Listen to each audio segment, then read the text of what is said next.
முகம் முழுவதும் தழும்புகளுடன் சுற்றித் திரிந்த ஒரு மர்ம மனிதன்.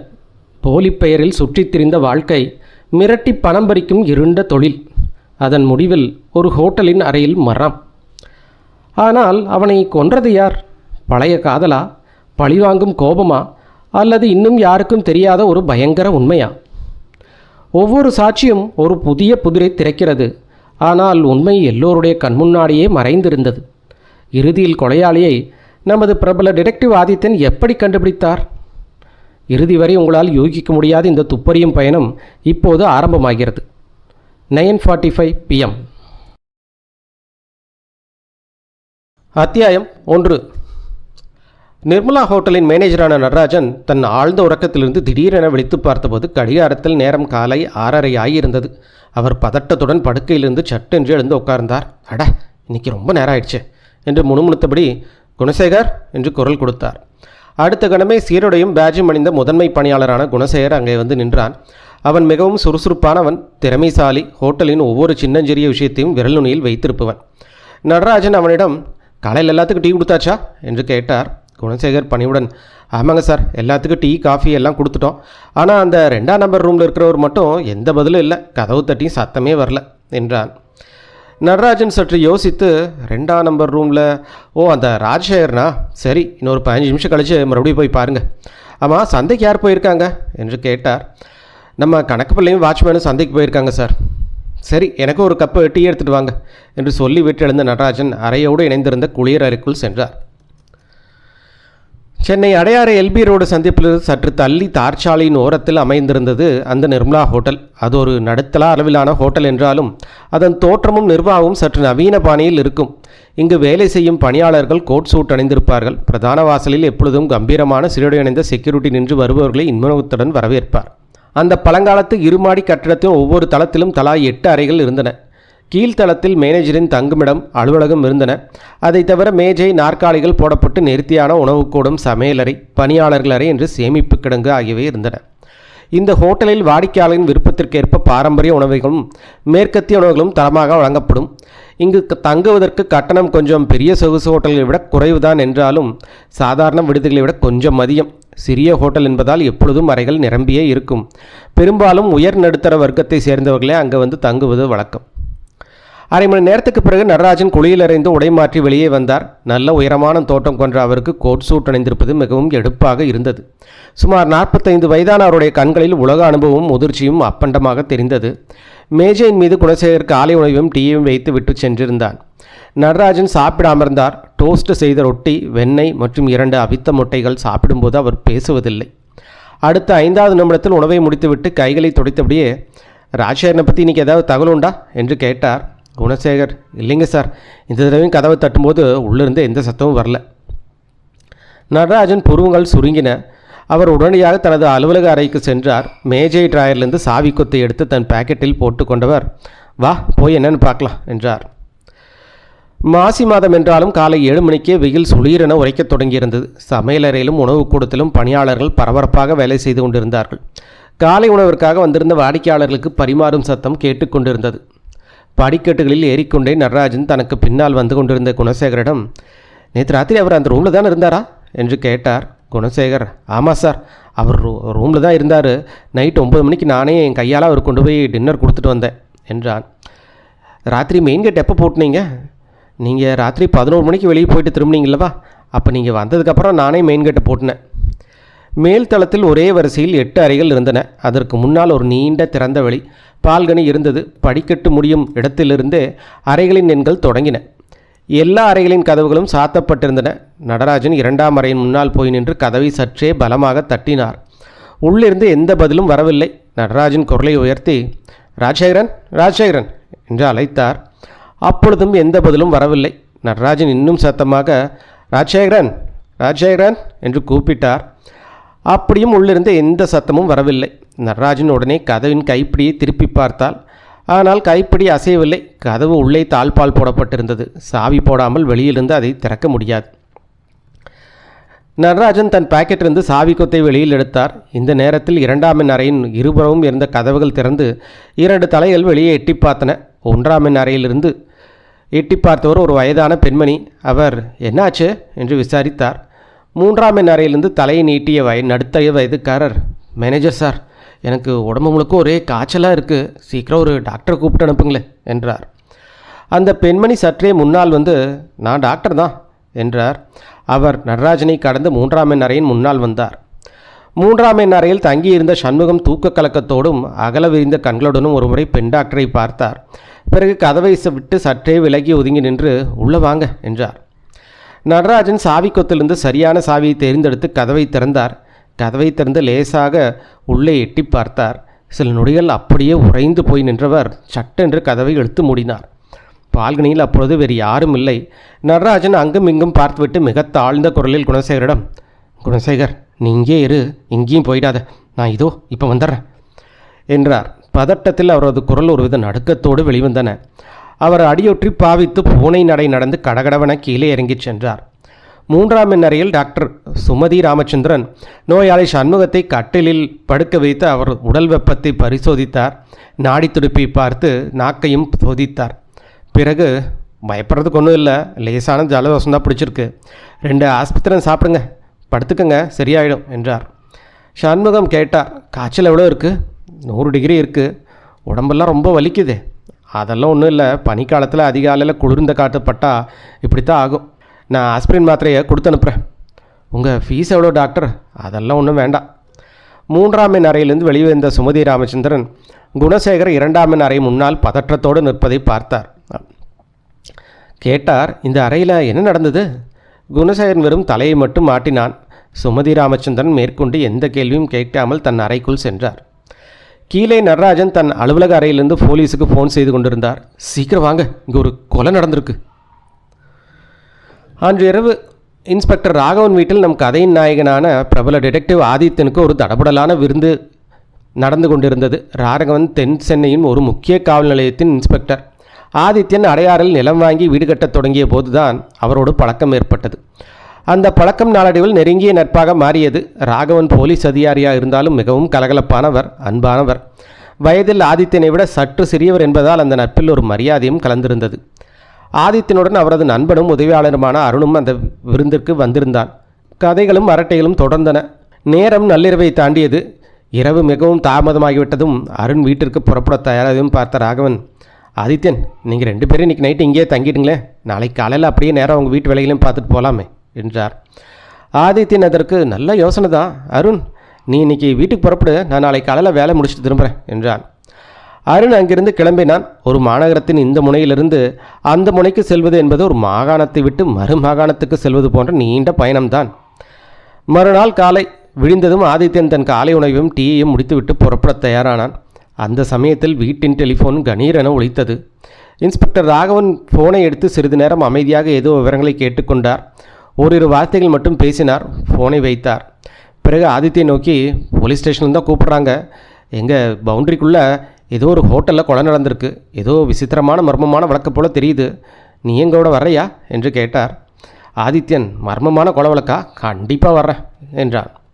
இன்ஸ்பெக்டர் ராகவன் ஆதித்யன் தன் ஜீப்பில் அழைத்து கொண்டு நிர்மலா ஹோட்டலை சென்றடைந்த போது காவல் நிலையத்திலிருந்து ஏற்கனவே 2 சப் இன்ஸ்பெக்டர்கள் தங்களுடைய காவலர்களுடன் வந்து ஹோட்டலை தங்கள் கட்டுப்பாட்டிற்குள் கொண்டு வந்திருந்தார்கள். ஹோட்டலின் பிரதான வாசலில் ஒரு கான்ஸ்டபிள் காவல் நின்று கொண்டிருந்தார். ஹோட்டலுக்குள் இருந்தவர்கள் உள்ளேயே இருக்க வைக்கப்பட்டு வெளியில் இருந்தவர்கள் யாரும் உள்ளே நுழையாதவாறு தடுத்து நிறுத்தப்பட்டிருந்தார்கள். ராகவன் ஹோட்டல் மேனேஜர் நடராஜனின் அலுவலக அறைக்குள் நுழைந்தபோது போலீஸ் டாக்டர் தன் மருத்துவ பையுடன் அங்கே காத்திருப்பதை பார்த்தார். ராகவன், ஓ டாக்டர், அதுக்குள்ளே வந்துட்டீங்களா? நீங்கள் தான் இந்த ஹோட்டல் மேனேஜரா என்று கேட்டார். ஆமாம் சார். நீங்கள் தான் இந்த பாடியை ஃபஸ்ட்டு பார்த்தீங்களா? ஆமாம் சார்.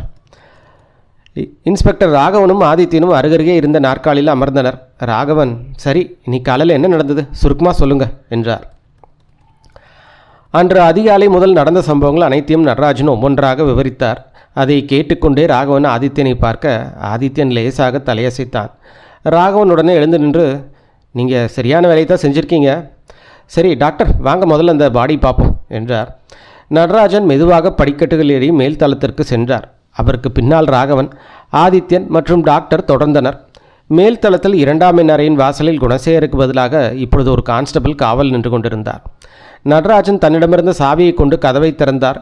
அப்போதுதான் அந்த அறையின் உட்பகுதி அவர்கள் கண்ணுக்கு தெரிந்தது.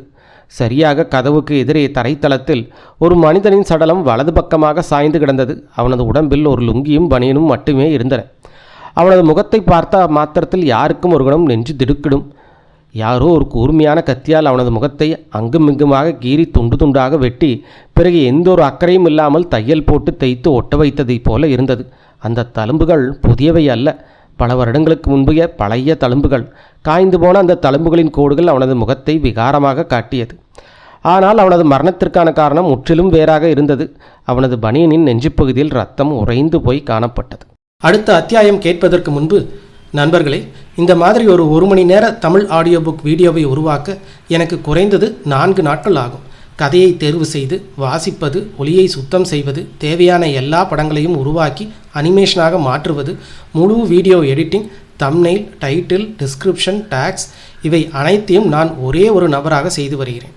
இந்த உழைப்பை நீங்கள் மதித்து எனக்கு தொடர்ந்து ஆதரவு தர விரும்பினால் தயவு செய்து இந்த சேனலை சப்ஸ்கிரைப் பண்ணுங்கள், வீடியோவுக்கு லைக் போடுங்க, உங்கள் பாசிட்டிவ் கருத்துக்களை கமெண்ட்ஸில் சொல்லுங்கள் மற்றும் உங்கள் நண்பர்களோட ஷேர் பண்ணுங்கள். உங்கள் ஒவ்வொரு ஆதரவும் எனக்கு மிகப்பெரிய ஊக்கமாக இருக்கும். மிக்க நன்றி. வாருங்கள் அடுத்த அத்தியாயத்தை தொடருவோம். அத்தியாயம் 2.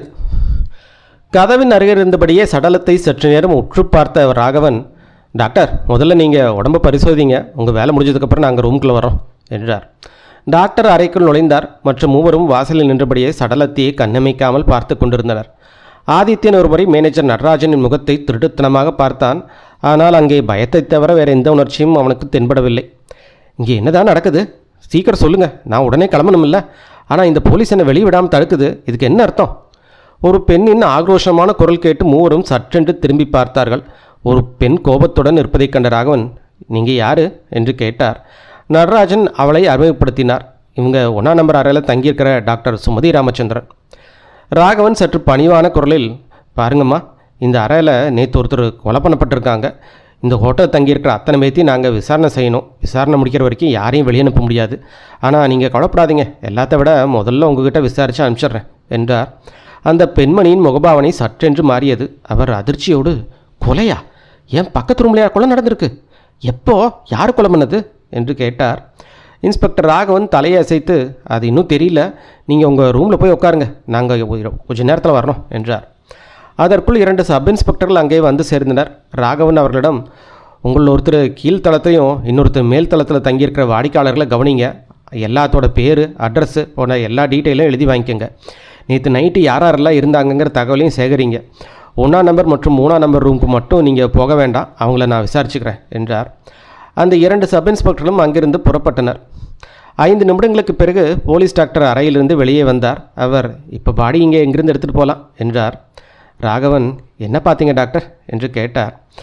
அதற்கு டாக்டர், கத்தியால் குத்தப்பட்டிருந்தாலும் மரணம் ஏற்பட்டிருக்கு. கத்தி இல்லைன்னா அது போல் கூர்மையான ஆயுதம் விழா எலும்புக்கு இடையில பூந்து நேரடியாக இடையத்தை தாக்கியிருக்கு. இது ஒரு தொழில்முறை கொலையாளியோட வேலை. உடம்பில் வேறு எந்த காயம் இல்லை. முதல் குத்தே உயிர்நிலையை துல்லியமாக தாக்கியிருக்கு என்றார். சரி, மரணம் எப்போ நடந்திருக்கு? துல்லியமாக சொல்ல முடியாதுனாலும் தோராயமாக நேற்று நைட்டு ஒரு 10 மணிலேருந்து ஒரு 12 மணிக்குள்ளே நடந்திருக்கலாம். அப்பொழுது ஆதித்யன் குறுக்கிட்டு, அவர் முகத்தில் இருக்கிற தழும்பு எவ்வளோ பழசு டாக்டர் என்று கேட்டார். குறைஞ்சது 10 இல்லை 12 வருஷம் பழசாக இருக்கும். அவருக்கு என்ன வயசு இருக்கும்? முகத்தை வச்சு பார்க்கும்போது சரியாக கவனிக்க முடியலையே. 40 வயசுக்குள்ளே இருக்கும். சரி, நான் இப்போ கிளம்புறேன். பாடி எவ்வளோ சீக்கிரம் அனுப்ப முடியுமோ அவ்வளோ சீக்கிரம் அனுப்புங்க. நான் இன்றைக்கே போஸ்ட்மார்ட்டம் முடிச்சிடுறேன், நாளைக்கே உங்களுக்கு ரிப்போர்ட் அனுப்பிச்சிட்றேன் என்று கூறிவிட்டு டாக்டர் கிளம்பினார். ராகவன் மேனேஜர் நடராஜனிடம், நீங்கள் உங்கள் வேலையை பாருங்கள், ஆஃபீஸ்லேயே இருங்க, இந்த ரூமோட சாவி மட்டும் எங்கிட்ட கொடுங்க என்றார். அரை மணி நேரத்துக்கு பிறகு பாடி அங்கிருந்து அனுப்பி வைக்கப்பட்டது. ராகவன் ஆதித்யனை பார்த்து, அடுத்து என்ன செய்யலாம் என்பது போல சைகை காட்டினார். ஆதித்யன் 1ஆம் நம்பர் ரூமை நோக்கி விரலை காட்டி, முதல்ல அந்த லேடிகிட்ட கேள்வி கேட்டுடுங்க. அவர் ஒரு லேடி, மேலே ஒரு டாக்டருங்கிறனால அவருக்கு தான் நம்ம ப்ரையாரிட்டி கொடுக்கணும். சரியாக சொன்னேன், வாங்க முதல்ல அவரை அனுப்பிச்சிட்டு அதுக்கப்புறம் இந்த அறையை நிரதாமல் ஆராயலாம் என்று கூறிய ராகவன் 2ஆம் எண் ரூமின் கதவை பூட்டிவிட்டு, வாங்க போகலாம் என்றார். 1ஆம் நம்பர் ரூமின் கதவை தட்டியதும் கதவு திறந்தது. அந்த பெண்மணி முகம் அத்தனை மகிழ்ச்சியாக இல்லை. கச்சிதமான உடையில் இருந்த அவரது உடல்வாகு அவசரத்தின் காரணமாக ஒருவித பதற்றத்தை வெளிப்படுத்தியது. அவர், எவ்வளோ சீக்கிரம் முடியுமோ அவ்வளோ சீக்கிரம் அனுப்பிச்சிடுங்க இன்ஸ்பெக்டர், என் வேலை எல்லாமே பாதிக்கப்பட்டிருக்கு என்றார். ஒரு 2-3 கேள்வி கேட்டு உங்களை அனுப்பிச்சிடுறேன் டாக்டர் என்று கூறிய ராகவன் தன் டைரியும் பேனாவையும் எடுத்துக்கொண்டு கேள்விகளை தொடங்கினார். உங்களோட முழு பேர்? டாக்டர் சுமதி ராமச்சந்திரன். வயசு 49. ஹஸ்பண்ட் பேர் காலஞ்சென்ற ராமச்சந்திரன். நீங்கள் டாக்டர் எங்கே ஒர்க் பண்ணுறீங்க?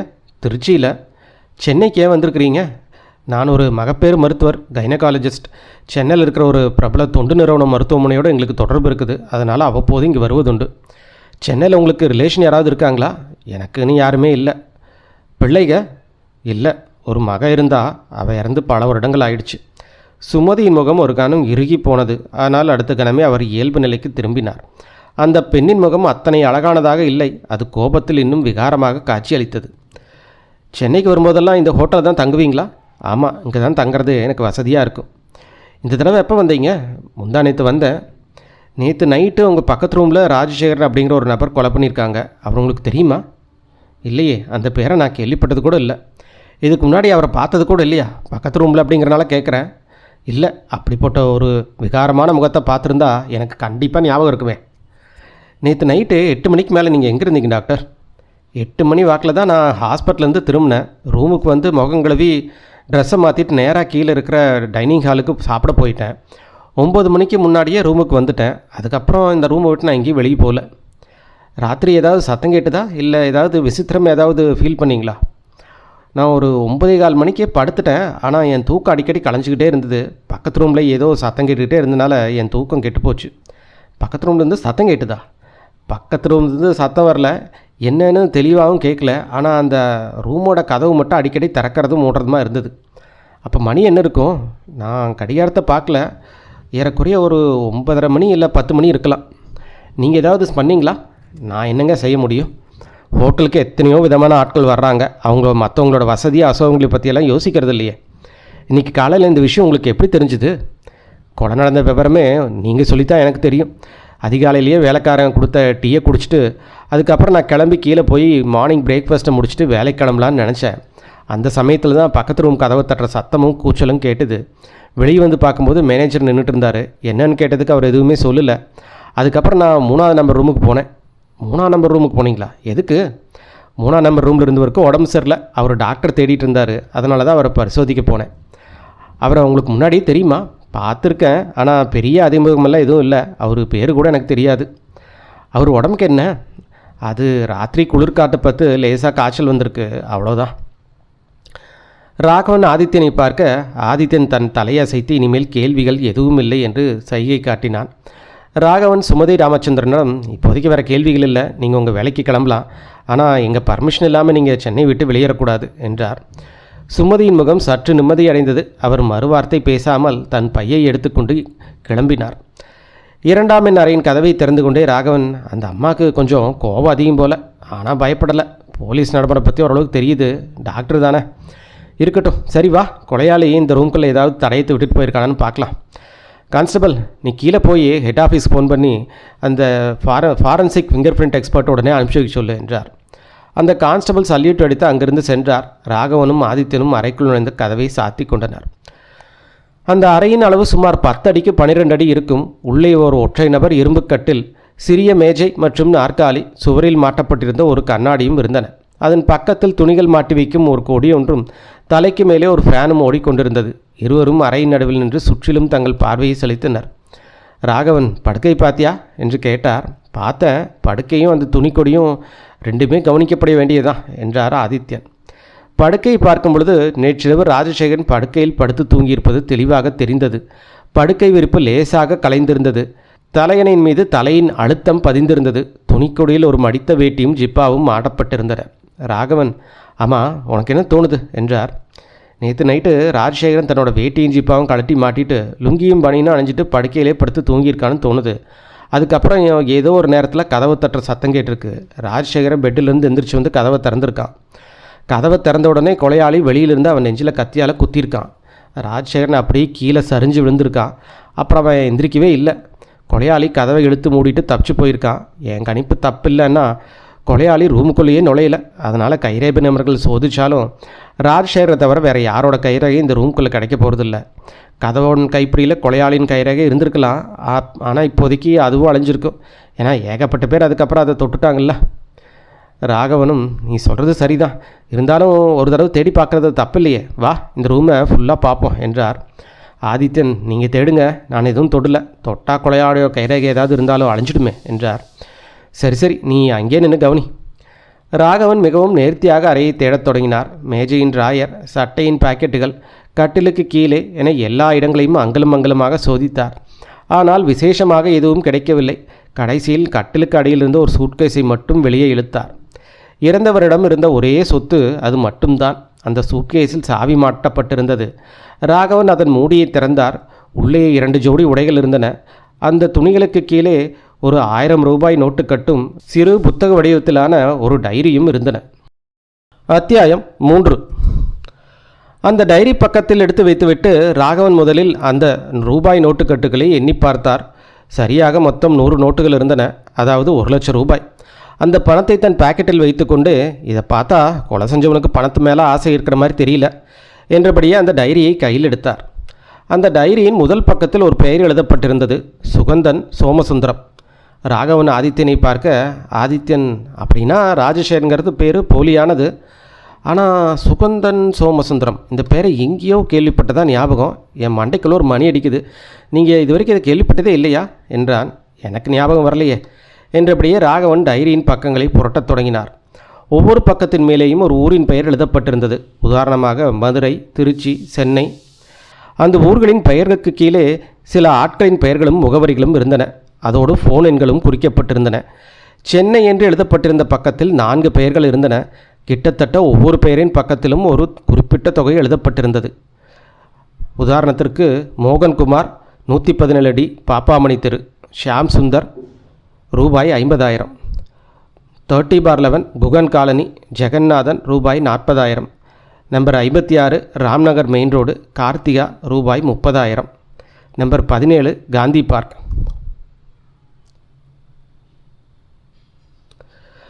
அந்த டைரியை ஆதித்தின் கையில் கொடுத்து, பாரு, உனக்கு ஏதாவது துப்பு கிடைக்குதா என்றார் ராகவன்.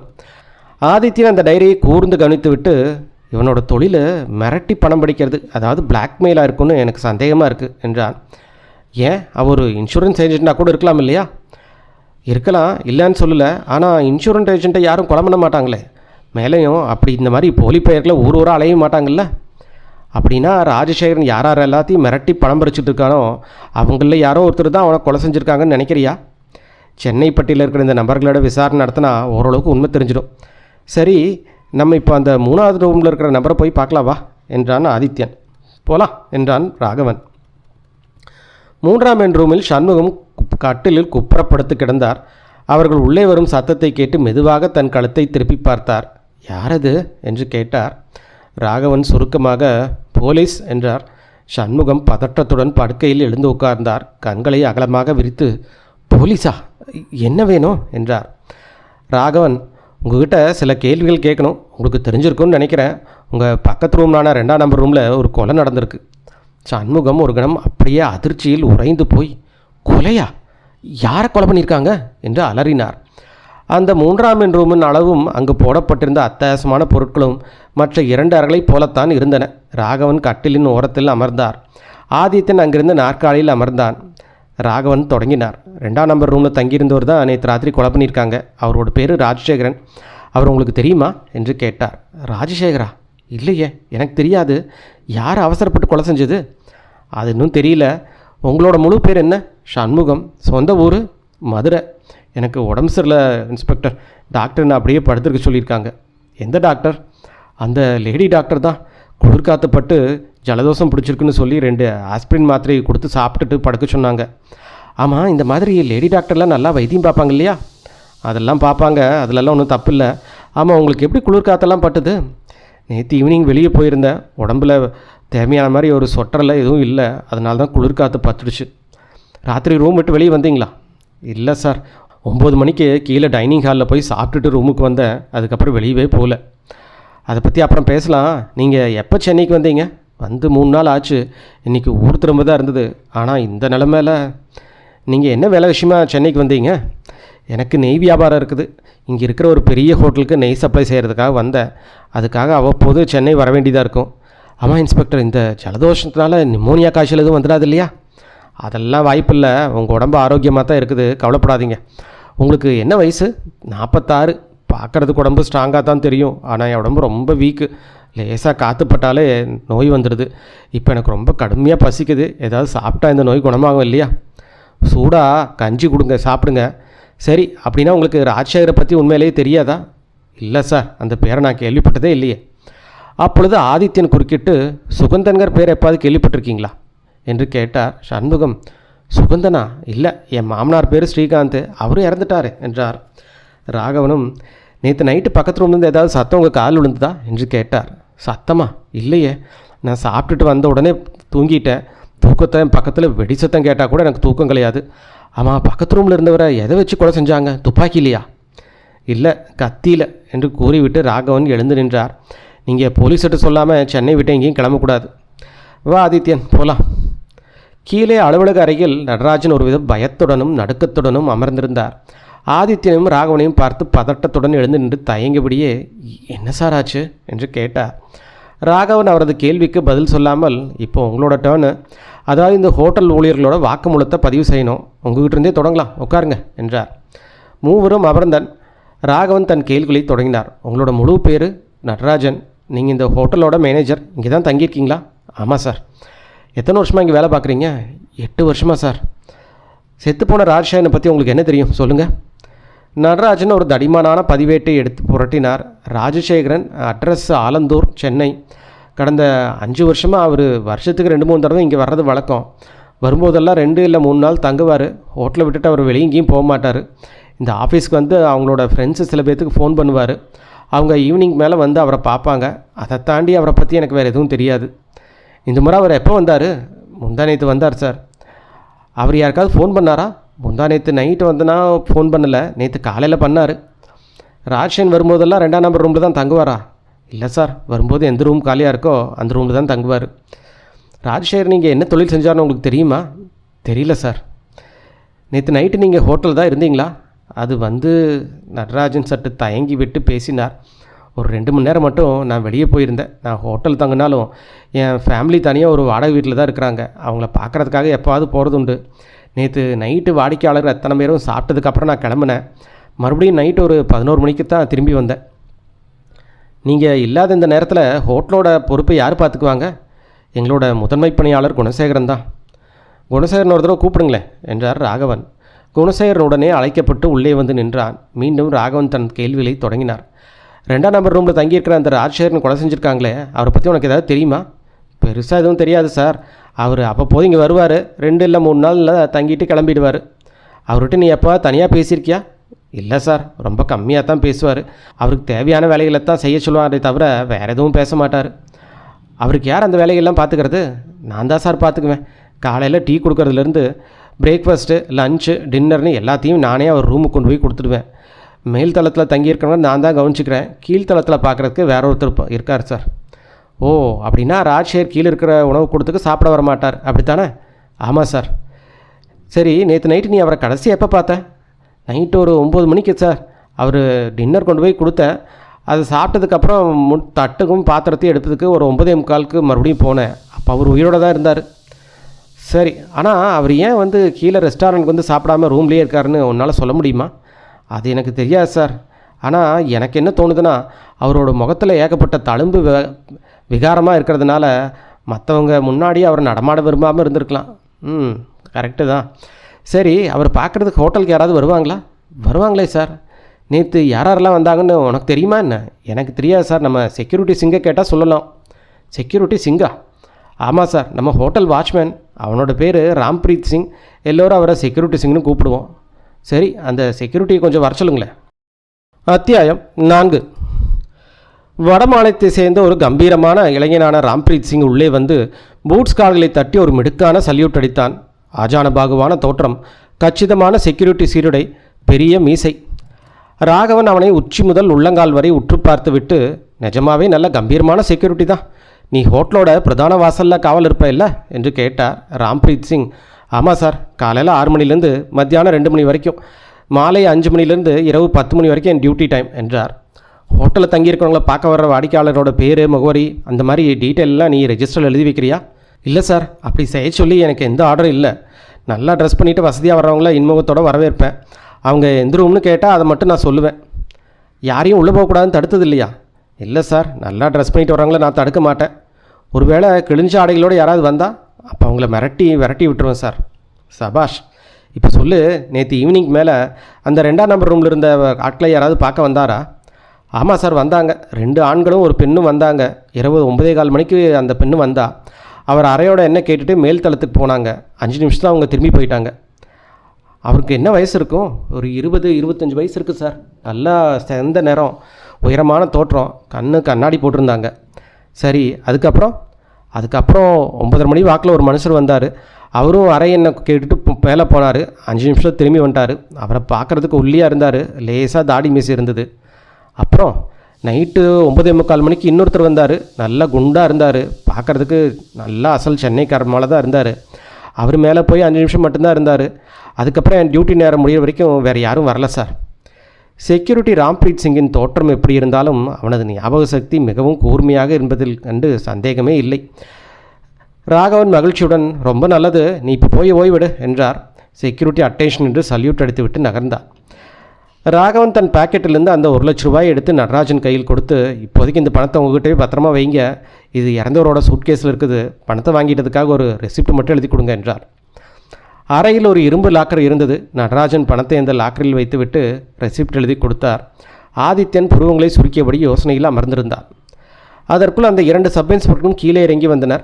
ராகவன் அவர்களை நோக்கி, என்ன, ஏதாவது தகவல் கிடைச்சதா என்றார். முதல் சப் இன்ஸ்பெக்டர், சார், நான் கீழ்த்தளத்தை முழுசாக பரிசோதிச்சிட்டேன். அத்தனை பேர்த்தோட பேர், அட்ரஸ் எல்லாத்தையும் வாங்கி வச்சுக்கிட்டேன். எல்லாருமே நைட்டு 9 மணிக்கு அப்புறமா சாப்பிட்டுட்டு அவங்கவுங்க ரூமுக்கு போயிட்டு தாவும் அதுக்கப்புறம் வெளியவே வரலன்னு சொல்கிறாங்க சார் என்றார். அவங்க சொல்கிறது உண்மைதான். நான் எப்படி கன்ஃபார்ம் பண்ணேன்? அது எப்படி சார் கன்ஃபார்ம் பண்ணுறது? எல்லாத்துக்கும் தனித்தனி ரூமு. ஆனால் அதுக்கும் ஒரு சாட்சி இருக்குது சார். நைட்டு வாடிக்கையாளர்கள்லாம் சாப்பிட்டதுக்கப்புறம் ஒரே ஒரு எம்ப்ளாயி மட்டும் கீழ்த்தளத்தில் படிக்கட்டுக்கு முன்னாடி படுத்துங்கிறது வழக்கம். அவனை தாண்டாமல் யாரும் படிக்கட்டில் இறங்க முடியாது. அந்த எம்ப்ளாயிகிட்ட கேட்டேன். அவன் ராத்திரி 9:30 மணிக்கே படுத்துட்டதாகவும் அதுக்கப்புறம் யாரும் படிக்கட்டு வழியாக கீழே இறங்கலன்னு சொல்கிறான் சார்.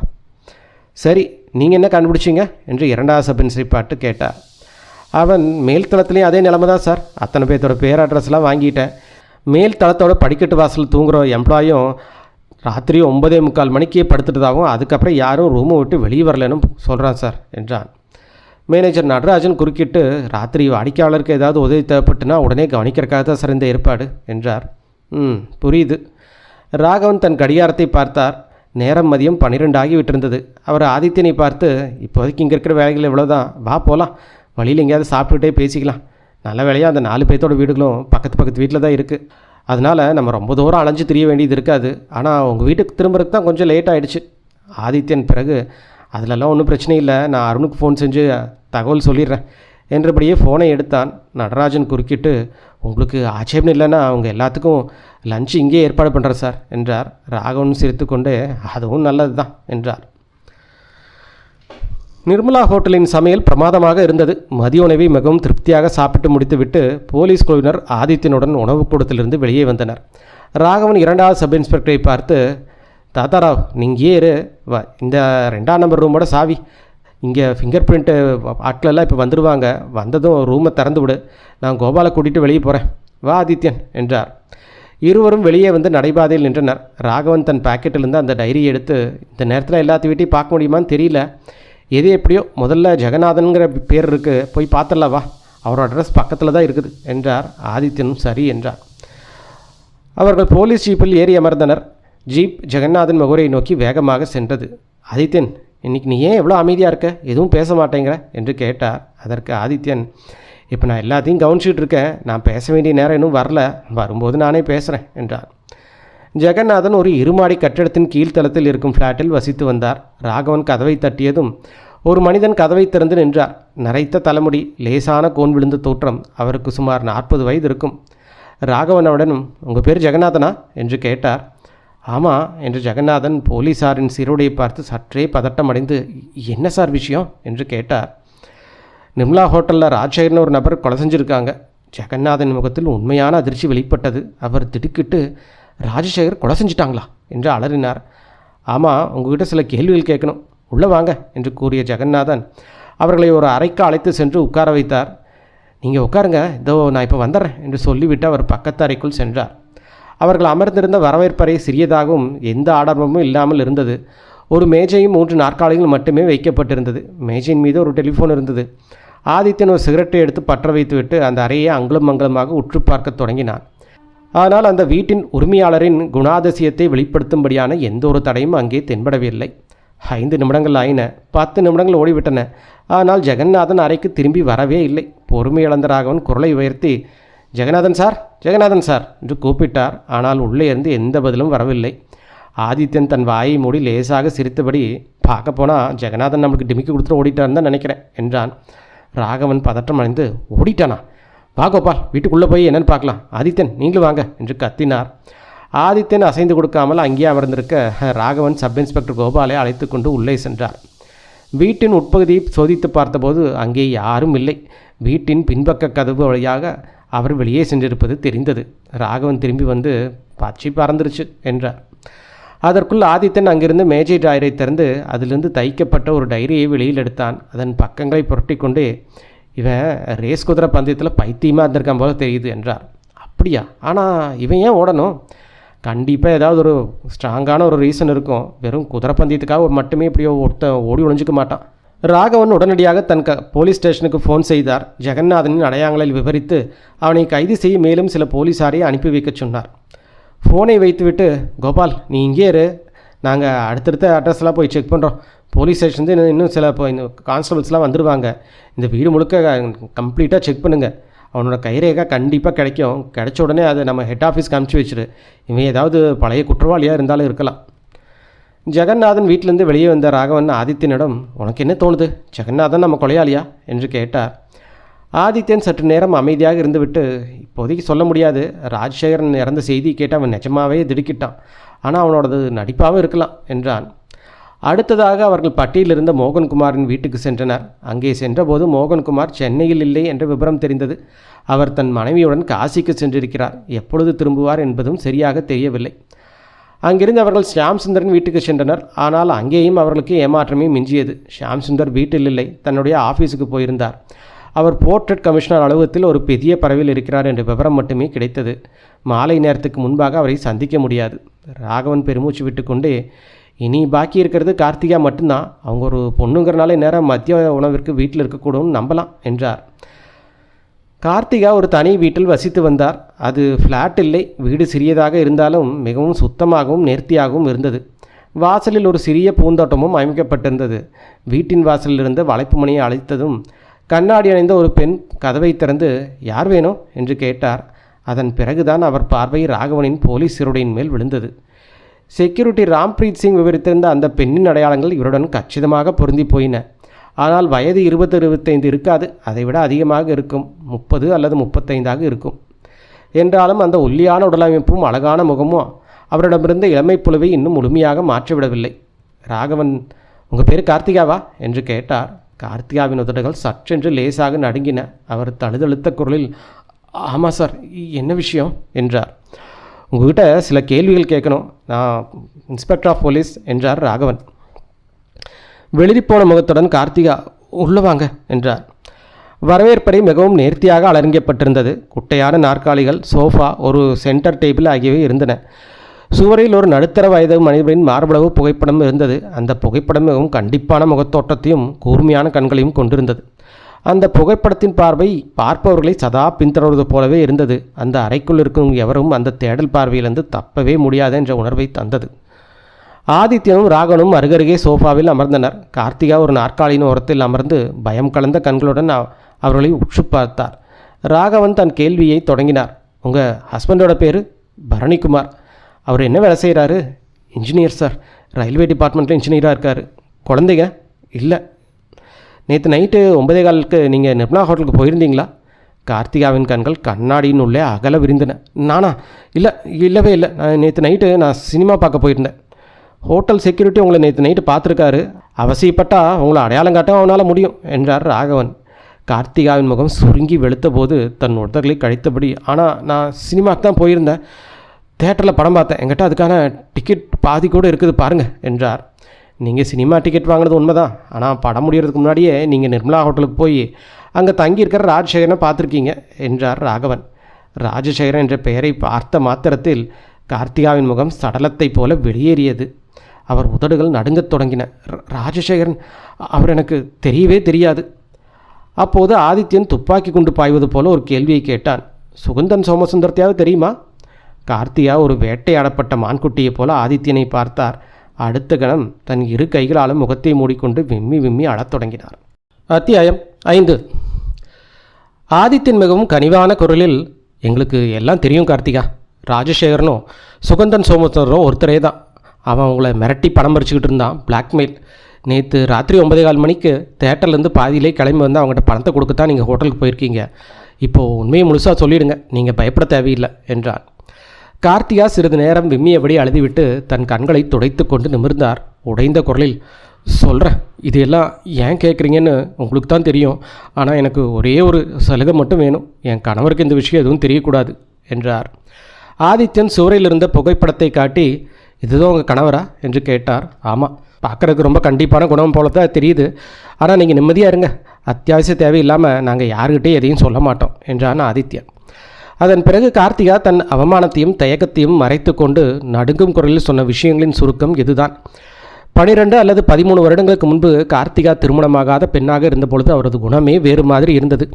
தங்களை மிகவும் முற்போக்கான நவீன கொள்கை கொண்டவர்களாக அவர்கள் நினைத்து கொள்வார்கள். அந்த வயதில் கார்த்திகாவின் தந்தை வீட்டில் வசதி அதிகம், ஆனால் கண்டிப்பு மிகவும் குறைவு. கார்த்திகா தன் நண்பர்களுடனும் தோழிகளுடனும் எப்பொழுதும் ஊர் சுற்றுவதிலும் சினிமா நாடகம் என்று பார்ப்பதிலுமே தன் நேரத்தை கழித்து வந்தார். அந்த சமயத்தில்தான் சுகந்தம் சோமசுந்தரம் என்றொரு சினிமா ஹீரோ அறிமுகமானான். அவன் பார்ப்பதற்கு நல்ல தோற்றமும் மிகச்சிறந்த நடிப்புத்திறனும் கொண்டவனாக இருந்தான். கார்த்திகா அவனது காதலில் விழுந்தார்.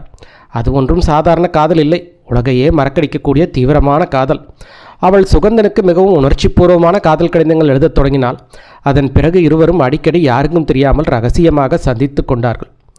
கார்த்திகா சுகந்தனையே திருமணம் செய்து கொள்ள வேண்டும் என்று பைத்தியமாக தெரிந்தார். ஆனால் ஒரு நாள் சுகந்தனுக்கு ஏற்கனவே திருமணமாகி ஒரு மனைவியும் இருக்கும் விஷயம் அவளுக்கு தெரிய வந்தது. அவளது காதலில் இடி விழுந்தது. அதே சமயம் கார்த்திகாவின் தந்தையும் அவளது நடவடிக்கைகளில் ஏதோ சந்தேகம் கொண்டு அவசரமாக அவளுக்கு திருமணம் செய்து வைத்தார். அதன் பிறகு 2 வருடங்கள் ஓடிவிட்டன. கார்த்திகாவின் கணவர் பரணிக்குமார் மிகவும் உன்னதமான குணம் கொண்ட மனிதர். ஆனால் ஒழுக்கம், கட்டுப்பாடுகளில் மற்றும் பெண்களின் கடந்த கால விஷயங்களில் அவர் பார்வை மிகவும் கடுமையானது. திருமணத்துக்கு பிறகு கார்த்திகாவின் அந்த பழைய காதல் போதை முற்றிலும் தெளிந்துவிட்டது. தன் கணவரை அவள் மனதார நேசிக்கவும் மதிக்கவும் தொடங்கினாள். அவர்களுக்கு குழந்தைகள் இல்லை என்றாலும் அவளது குடும்ப வாழ்க்கை மிகவும் மகிழ்ச்சியாகவே போய்கொண்டிருந்தது. அப்படி இருக்கும்போதுதான் ஒரு நாளிதழில் ஒரு அதிர்ச்சியான செய்தி வெளியானது. சுகந்தன் தன் சொந்த மனைவியை கொலை செய்துவிட்டதாக வழக்கு நீதிமன்றத்துக்கு வந்தது. அந்த வழக்கில் சுகந்தன் விடுதலை செய்யப்பட்டான். ஏனென்றால் அது தற்காப்புக்காகத்தான் நடந்த கொலை என்று நிரூபிக்கப்பட்டது. அவனது மனைவி கத்தியால் அவனை கொடூரமாக தாக்கி அவனது முகத்தை அங்கும் இங்குமாக கீறி விகாரமாக்கி இருக்கிறாள். தன் உயிரை காப்பாற்றிக் கொள்ளும் முயற்சியில் சுகந்தன் அவளது கழுத்தை நெரித்து கொண்டிருக்கிறான். இந்த வழக்கு பல நாட்கள் நீதிமன்றத்தில் நடந்தது. அந்த நாட்கள் முழுவதும் கார்த்திகா பயத்தில் செத்து விடிந்தார். எங்கே எந்த ஒரு தடையும் வழியாக தன் பெயர் வெளியே வந்துவிடுமோ என்று நடுங்கிக் கொண்டிருந்தார்.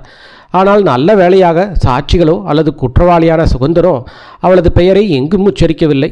அதன் பிறகே அவள் நிம்மதியடைந்தாள். இதற்கடுத்து 2-3 வருடங்கள் எந்த பிரச்சனையும் இல்லாமல் அமைதியாக கழிந்தன.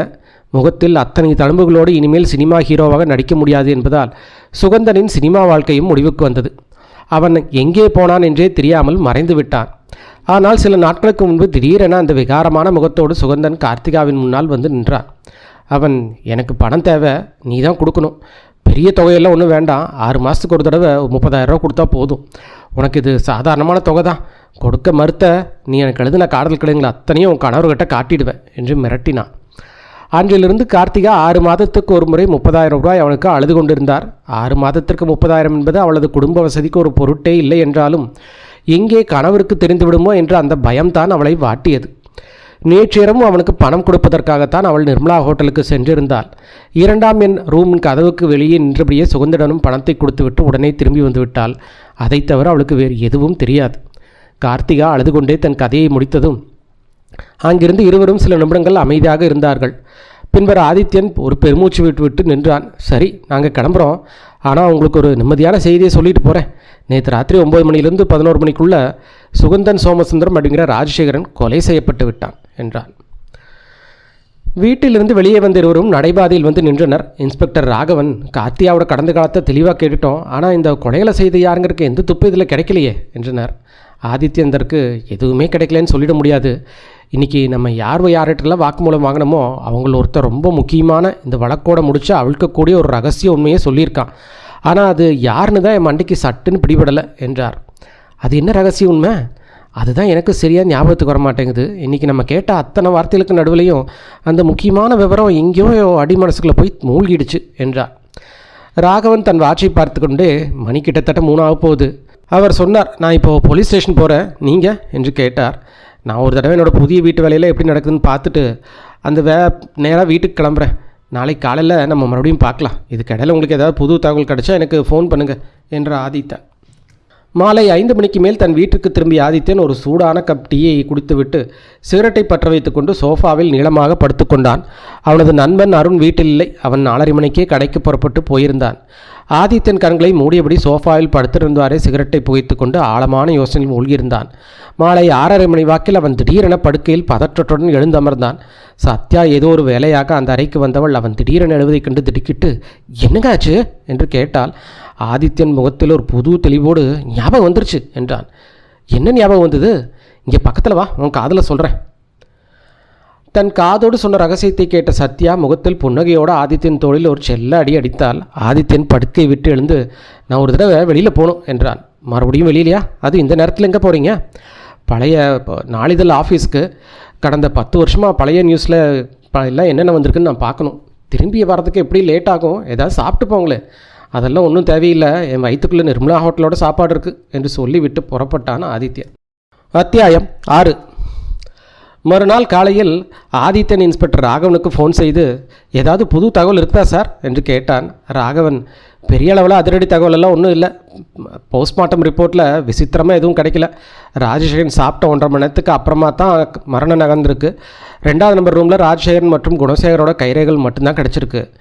ஷியாம் சுந்தரோட வீட்டுக்கு மறுபடியும் போயிருந்தோம். அவர் நிர்மலா ஹோட்டலுக்கு போகவே இல்லைன்னு அப்பண்டமாக மறுக்கிறாரு.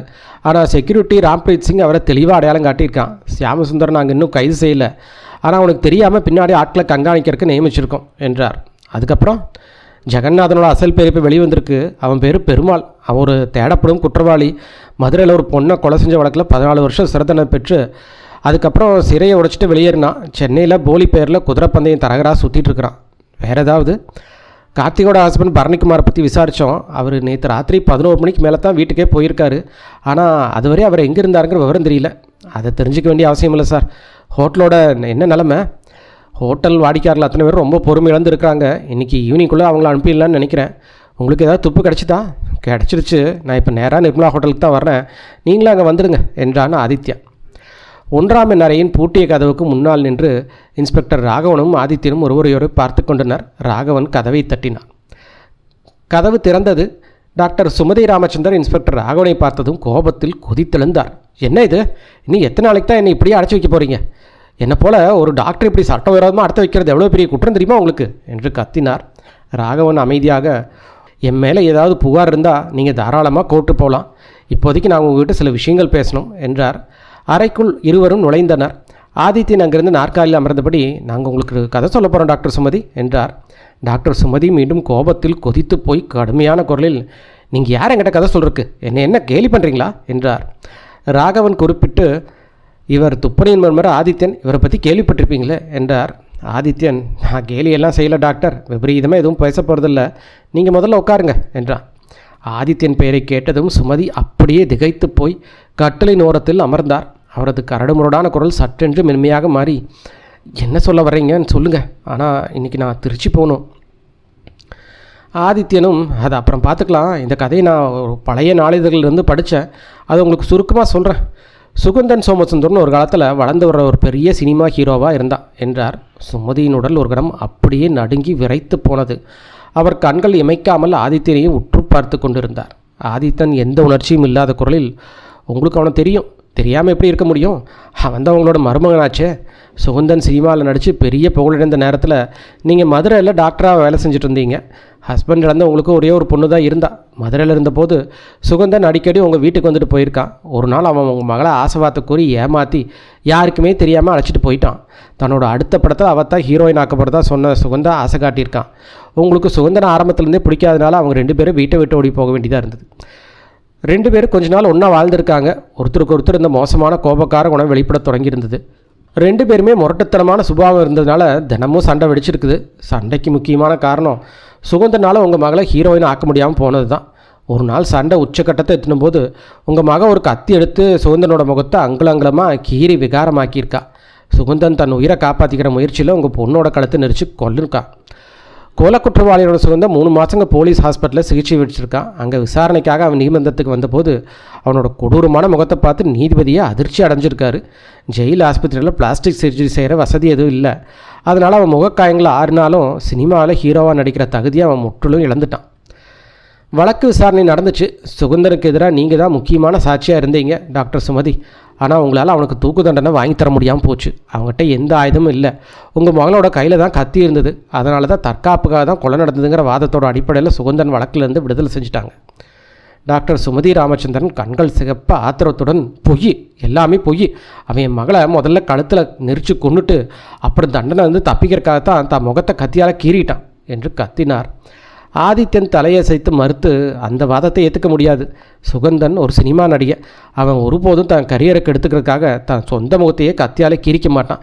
வேணும்னா தன் கையிலையோ காலிலையோ வேணாலும் கீறிப்பான். எது எப்படியோ சுகந்தன் கொலை வழக்குலேருந்து தப்புனாலும் அவனோட சினிமா வாழ்க்கை முடிவுக்கு வந்துருச்சு. நேர்மையான வழியில் வாழ அவனுக்கு வேறு எந்த தொழிலும் தெரியாதனால அவன் சென்னையிலேருந்து தப்பி போய் வேறொரு ஊரில் போலி பேரில் தங்கி மிரட்டி பணம் பறிக்கிற பிளாக்மெயில் தொழிலை தொடங்கினான். கடந்த 10 வருஷமாக திருச்சி, மதுரை, கோயம்புத்தூர் அப்படின்னு அவனுக்கு ஏகப்பட்ட வாடிக்கையாளர்கள், பலியாடுகள் கிடச்சிருந்தாங்க. அவன் யாரையும் அளவுக்கு அதிகமாக துன்புறுத்துறதில்ல. 6 மாதத்துக்கு ஒரு தடவை வந்து தனக்கு தேவையான பணத்தை மட்டும் கச்சிதமாக வசூல் பண்ணிக்குவான். இதுதான் அவனோட பிழப்பாக இருந்துச்சு. சுகந்தை எப்படி பணம் வசூலிக்கிறக்காக சென்னை வரும்போதெல்லாம் இந்த நிர்மலா ஹோட்டல் தான் தங்குறது வழக்கம். இதுக்கடையில் நீங்களும் மதுரையிலேருந்து திருச்சிக்கு ட்ரான்ஸ்ஃபர் ஆகி அங்கேயே ப்ராக்டிஸ் செய்ய தொடங்கிட்டீங்க. நீங்களும் அப்பப்போ சென்னைக்கு வந்து இந்த ஹோட்டலில் தான் தங்கியிருந்தீங்க.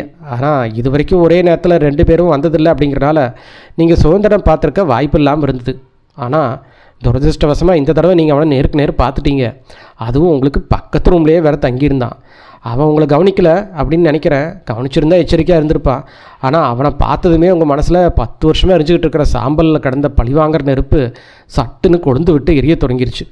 என் மகளை கொன்னவன் என் கண்ணு முன்னாடியே உயிரோடு நடக்கிறதா அப்படிங்கிற ஆத்திரம் வேறு உங்களுக்கு தூண்டுச்சு. நேற்று ராத்திரி சாப்பிட்டதுக்கப்புறம் வந்து நீங்கள் உங்கள் ரூம்லேயே காத்திருந்தீங்க. அவனை கொலை செய்கிறதுக்கு திட்டத்தை ஏற்கனவே கச்சிதமாக வகுத்துட்டு சரியான நேரத்துக்காக காத்துட்டு இருந்திருக்கீங்க. 9:15 மணிலேருந்து சுதந்திரனோட ரூமுக்கு ஆட்கள் வர தொடங்கினாங்க. உங்கள் ரூம் கதவோட துவாரத்தின் வழியாக நீங்கள் அத்தனையும் கண்காணிச்சிக்கிட்டே இருந்தீங்க. 9:45 மணிக்கு ஆட்கள் வருவது நின்னது. நீங்கள் ஆயுதத்தை கையில் எடுத்துகிட்டு அறையை விட்டு வெளியே வந்தீங்க. மேல்தளத்தில் இருந்த மற்ற வாடிக்கையாளர்கள் அத்தனை பேரும் கதவை சாத்திட்டு தூங்க போயிட்டாங்க. படிக்கட்டோட வாசலில் படுத்து தூங்குற அந்த ஊழியனு இன்னும் வரல. அது உங்களுக்கு சாதகமாக இருந்தது. நீங்கள் 2ஆம் நம்பர் ரூமில் கதவை தட்டினீங்க. சுகந்தன் அப்போ தான் படுக்க போயிருந்தான். அவன் எந்திரிச்சு வந்து கதவை திறந்தான். கதவை திறந்த அடுத்த கணமே நீங்கள் கையில் வச்சுருந்த ஆயுதத்தால் அவன் நெஞ்சில் குத்திட்டீங்க. அதுக்கப்புறம் கதவை எடுத்து மூடிட்டு உங்கள் ரூமுக்கு வந்துட்டீங்க. உங்களுக்கு அந்த சுகந்தனுக்கும் என்ன சம்மந்தம்னு யாருக்குமே தெரியாதுங்கிறதுனால உங்கள் மேலே யாருக்குமே சந்தேகம் வராதுன்னு நினச்சிங்க. மாறா ராத்திரி அவனை சந்திக்க வந்து அந்த 3 நபர்கள் மேலே தான் சந்தேகம் திரும்பணும்னு கணக்கு போட்டிங்க. ஆனால் நீங்கள் ஒரு சின்ன தப்பு செஞ்சிட்டீங்க டாக்டர். இன்ஸ்பெக்டர் ராகவன் உங்கள்கிட்ட முதல்ல விசாரணை செய்யும்போது ராஜசேகரன் எனக்கு முன்ன பின்ன தெரியாது, அவன் பேரை நான் கேள்விப்பட்டதே இல்லைன்னு சொன்னீங்க. ஆனால் அடுத்த சில நிமிடத்திலேயே அப்படி ஒரு விகாரமான முகத்தை பார்த்துருந்தா எனக்கு கண்டிப்பாக ஞாபகம் இருந்திருக்குன்னு சொன்னீங்க. ராஜசேகரன் முகம் தழும்புகளோட விகாரமாக இருக்கிற விஷயம் உங்களுக்கு எப்படி தெரியும்? ரூமுக்கு வெளியே தானே நின்றுருந்து நீங்கள் அவங்க முகத்தை பார்க்குறதுக்கு வாய்ப்பே இல்லையே. அப்படி ஒரு இருக்கும்போது இந்த முரண்பாடான உண்மையை நீங்கள் சொல்லாமல் இருந்திருந்தா இந்த 10 வருஷம் பழைய நாள்களோட கோப்புகளை புரட்டி பார்க்க வேண்டிய அவசியமே எனக்கு வந்திருக்காது என்று ஆதித்யன் அமைதியானான். டாக்டர் சுமதி ராமச்சந்திரன் கொல்லனின் பற்றையில் இருக்கும் இரும்பு போல கோபத்தில் சிவந்து தகித்தார். பின்னர் பற்களை கடித்தபடி, எல்லாம் பொய். சுகந்த என் மகளை கொண்டது உண்மைதான். ஆனால் நான் அவனை கொலை செய்யலை. எதை வச்சு கொலை செஞ்சம்பிங்க? எங்கிட்ட என்ன கத்தியா இல்லை கடப்பார் இருக்கா என்று சத்தமிட்டார். ஆதித்யன் அவரது மருத்துவ பையை தன் விரல்களால் காட்டி, இருக்குது, அந்த பைக்குள்ளே இருக்குது என்றார். சுமதியின் கண்கள் ஒரு கணம் நிலை குலைந்தன. இல்லை, அப்படியெல்லாம் எதுவும் இல்லை, இதோ பாருங்க என்று கத்தியபடி பையை திறந்து மின்னல் வேகத்தில் அதுக்குள்ளிருந்த கத்திரிக்கோலை வெளியே எடுத்தார். அது அறுவை சிகிச்சை செய்ய பயன்படுத்தும் நீளமான கூர்மையான கத்திரிக்கோள். அதன் 2 பக்கங்களிலும் தனியாக கழற்றி எடுக்க முடியும். சுமதி அந்த கத்திரிக்கோளின் ஒரு கூர்மையான பகுதியை கழற்றி தன் சொந்த நெஞ்சிலேயே குத்தி கொள்ள பாய்ந்தார். ஆனால் இன்ஸ்பெக்டர் அதற்குள்ளாகவே தயாராக இருந்தால். அவர் மின்னல் வேகத்தில் பாய்ந்து சுமதியின் மணிக்கட்டை பிடித்து தடித்தார். சுமதி பைத்தியம் பிடித்த போல, என்னை விட்டுடுங்க, நான் சாகணும் என்று கத்தினார். ஆதித்யன் நிம்மதியாக பெருமூச்சு விட்டு கொண்டு, நல்ல வேலை, கொலைக்கு உந்துதலாக இருந்த அந்த ஆயுதம் கிடச்சிருச்சுக்கு. இது மட்டும் கிடைக்காம போயிருந்தா கேஸை ப்ரூவ் பண்ணுறது ரொம்ப கஷ்டமாக இருக்கும் என்று கூறியபடியே கிளம்பினான்.